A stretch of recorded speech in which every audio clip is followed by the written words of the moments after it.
Is the Feral Stegadon any good in patch 5.1? This dino is basically a cross between my last two videos, the Stegadon and the Feral Bastillodon. It hasn't changed, but it didn't need to. While it has its shortcomings, it's also an excellent general battering ram, so let's barrel in. Recruited for 1100 gold and 275 upkeep per turn, the Feral Stegadon comes with 9040 health on ultra size, significantly more than the Bastillodon, but with 110 armor, it's not quite as tanky. Missile resistance is 15% default, leadership is 60, very decent, speed is 50. Charge speed is a whopping 90. Melee attack begins at 30 with a brisk attack interval of 3.5, so while its animations are weighty, it has less downtime between them. Splash target size is medium, so normal cavalry on down and max targets damaged in a normal attack is 7.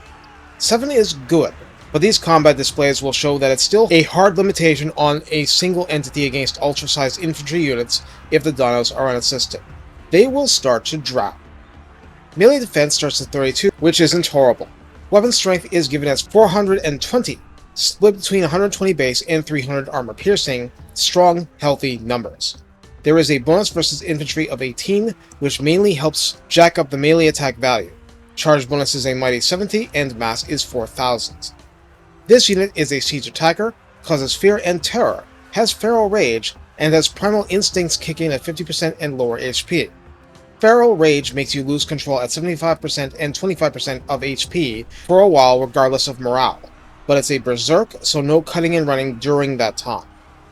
In the redline skills, Beast Driver grants plus 6 melee defense and plus 12% weapon strength at 3 pits. Epicentrist provides rank 7 Stegadons with plus 10 armor, plus 5 leadership, and plus 12 flat charge bonus. That adds to an already large figure. In the tech tree, we get recruit rank, upkeep reduction, and melee attack plus 5, and charge bonus plus 15 flat in a late game tech. And 97 charge bonus total is no slouch. So how do we use the Feral Stegadon? Since it has no missile weapon, you basically aim it in the general direction of the enemy and have at it. Anything up to monstrous infantry will get splashed, and the armor piercing makes the unit relevant against non-optimal targets. Obviously, it's useless against anything in the sky and staying there. In a Primeval Glory army, you really don't have much of a choice but to mix it with other Stegadons and hope for the best. But clearly, the optimal manner of use is in conjunction with sturdy infantry units like Saurus Warriors, complementing each other and doing enough disruption and morale damage to hasten the enemy breaking, or just lots of raw damage if against undead or vampiric opponents. Alone, Stegadons will drown in oceans of infantry, even while resisting mightily. Combined with your own foot units or other kinds of assistance, like magical bombardment, you will break the foe. The Feral Stegadon is recruited from the Tier 3 Beasts building in a Tier 3 and above settlement, making it far more accessible than its more advanced cousins. Over the course of fighting, and certainly auto-resolving, it tends to accumulate damage, but under ideal circumstances, you get healing to help deal with this. Because the charge bonus is so high, you want to keep the unit charging into new targets to take advantage. Unlike the Bastillodon, a clear tar pit unit, this is sufficiently a general-purpose damage dealer. You want to choose targets more dangerous to your force, even just stopping archers from firing.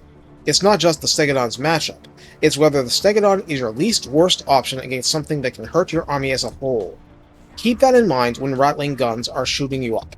Don't be an easy target, and remember, rattling gunners are small targets, and their armor is basically meaningless to you, so as long as you get in melee, you have the edge. As some have pointed out, feral units also make up for those of us with terrible micro skills, and let's be real, in a Primeval Glory army, you're not given much of a choice in the matter, so have at it. Take care, and have fun trampling the enemy under big stompy feet. Mess with the dino, you get the horns.